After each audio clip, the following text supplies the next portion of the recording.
A raíz de las elecciones en Chile, se ha vuelto común hablar del llamado giro a la derecha. Y eso se aplica en América Latina, por ejemplo, a Argentina, a Paraguay, a nuestro país.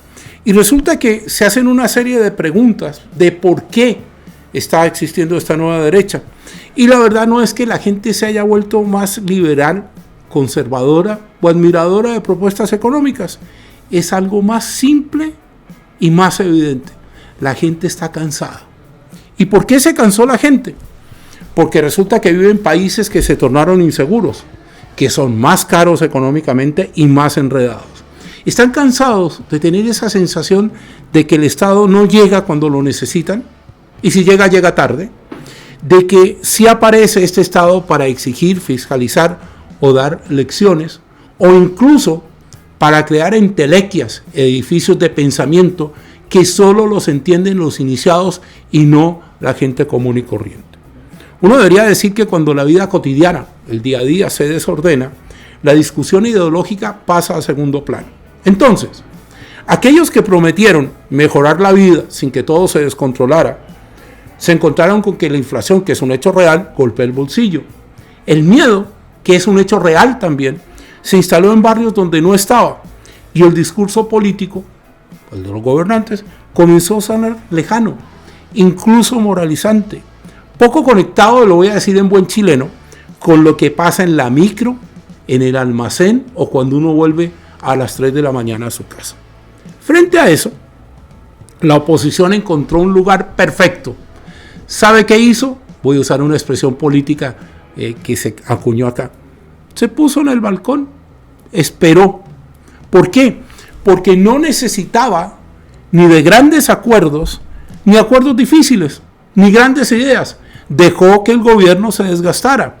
Eso en manual de política internacional es muy evidente. Es más fácil dejar que se desgasten a proponer algo propio. Y entonces ahí aparece esta nueva derecha, la que hablamos del giro a la derecha de América Latina. ¿Cuáles son sus nortes? No tiene planes largos, no tiene explicaciones complejas, sino mensajes directos, más ordenados, menos vueltas, oferta de decisiones rápidas, aunque sean duras. Entonces, a muchos votantes no les gusta ese discurso, pero les parece más claro que lo que le están ofreciendo. Lo voy a decir en términos reales. Contra la delincuencia se hacen unas ofertas desde la oposición y otras desde el gobierno. ¿Cuál fue el mérito de la oposición? Resolverlo en términos que las personas entendieran. ¿Qué es lo que la nueva derecha entendió en todo el continente? Hoy se vota más con el sentimiento propio de lo que tengo al lado que con el programa. Yo puedo en un debate sacar el programa, decir usted dijo esto y dijo aquí, no sé qué, pero cuando la persona llega al momento de votar, a él le importan emociones, símbolos y sobre todo la sensación de que alguien se va a hacer cargo del problema. El enemigo no es el otro, ¿no? El enemigo ahora es la política mal ejecutada, los de arriba, los que no viven como uno. Y en ese trayecto hay un problema que es todavía más grande, que es el problema de las alternancias. ¿Por qué lo digo? Porque una democracia sana se basa en la alternancia del poder. ¿Cuándo esto se vicia? Cuando cada cambio de poder es un reinicio total, es un reset, para decirlo en términos de computación. Lo anterior no se corrige, se elimina. Todo lo anterior no sirve. Nuestro gobierno va a arreglar los problemas y entonces no se evalúa, se descalifica. Es más fácil decir, esto es un fracaso, esto no sirve, esto se hizo mal. Y además, gobernar entonces, porque gobernar es el arte de administrar el Estado, eso es gobierno. Y se convierte no en gobierno, sino pasa a ocupar la administración. Entonces, quien gana la elección, el que sea, cree que recibe un mandato para empezar de cero. Y quien pierde se queda con esta sensación amarga de que nada de lo que hizo sirvió. Ese ciclo, que estoy contando, la política de Estado de largo plazo no da aplausos y se vuelve sospechosa. Y se vuelve sospechosa porque los planes no se abandonan porque fallan, sino porque no llevan la firma que corresponde. Entonces, iniciativas que sí benefician, voy a hablar en términos genéricos, salud, pensiones, educación, que están planificadas como políticas de Estado a 10 o 15 años, se vuelven cuestionables porque en el ahora no hay un éxito inmediato. Y el ahora se vuelve el centro de la campaña. Y el votante comienza a ser entrenado en esa lógica. Se le promete que ahora sí todo va a ser distinto. Ahora no nos vamos a equivocar. Y para no equivocarnos, borramos todo lo que se actuó. Entonces, si esto no pasa, la sensación que queda en la gente es que está aburrida. Nadie le soluciona nada.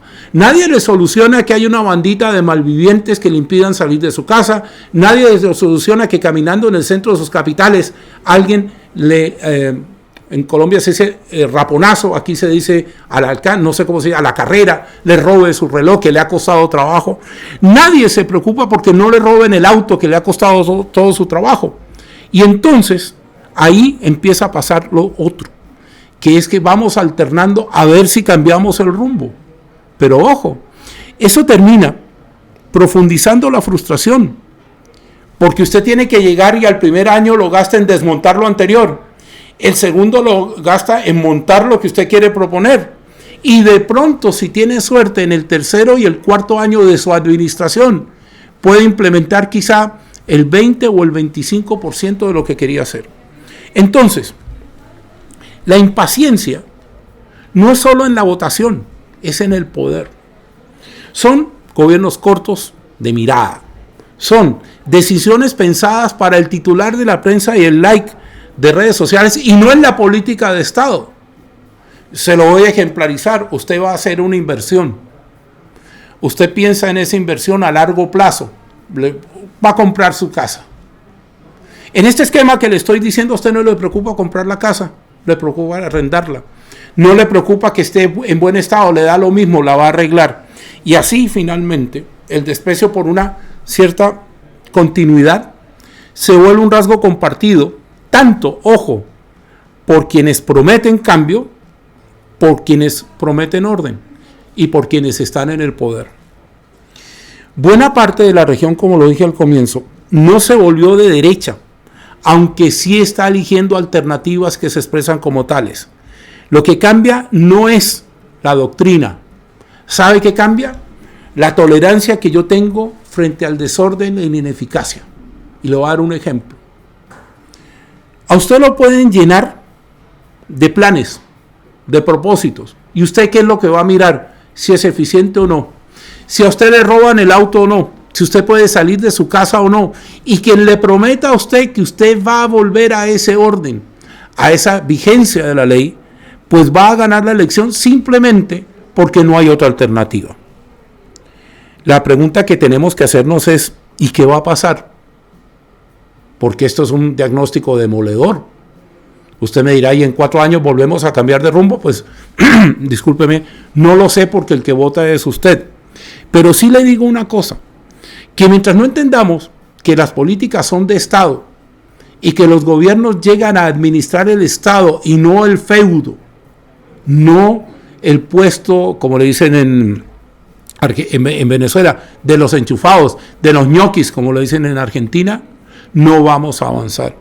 Y no vamos a avanzar porque finalmente las grandes reformas que se tienen que buscar con votación no se van a dar. ¿Sabe por qué? Porque la gente quiere orden. La gente quiere que le garanticen que algo va a pasar, que su situación va a cambiar. Y quien aproveche este momento de confusión que tienen todos los gobiernos, pues es la persona que va a llegar al poder. Yo, mirando el plano internacional, pienso que sí, que hay un giro hacia la derecha, expresado por ejemplo en Europa, en Italia y Hungría, que son como los dos más llamativos, expresados en nuestro continente por Javier Milei, por Bukele en El Salvador, por Trump en los Estados Unidos y ahora por el presidente electo de Chile. Lo que sí quiero decir es que siendo de derecha no todos son iguales, no todos los énfasis son iguales, no todas las actuaciones son iguales. Entonces asumir que la derecha va a hacer esto o aquello porque es de derecha es comenzar a mentirse por lo que le acabo de decir. Al final del día, América Latina sigue perdiendo tiempo en desmontar lo anterior para montar lo nuevo. Y esa es la razón por la que finalmente no llegamos ni a democracias desarrolladas ni a países desarrollados y no resolvemos problemas que son de suyo de todos los días. Alguien llega y dice, oiga, en El Salvador resolvieron el problema. Bueno, sí, tienen a 100,000 personas en la cárcel, sin juicio, abogados colectivos para todos, penas para todos. Tanto le funciona el modelo que hay gobiernos que les exportan sus criminales para que allá estén encarcelados. La pregunta del millón es otra. ¿Y qué pasa cuando eso se desmonte? Hay una presencia del Estado que no está. Y esa presencia del Estado que no está es el que facilita que uno vaya en una elección hacia un lado y en la otra hacia el otro. No porque ideológicamente piense y esté de acuerdo, sino porque simplemente la necesidad tiene cara de hereje, como decimos en algunos países de Sudamérica, y la necesidad necesita soluciones. No necesita buenas intenciones. Gracias por estar del otro lado.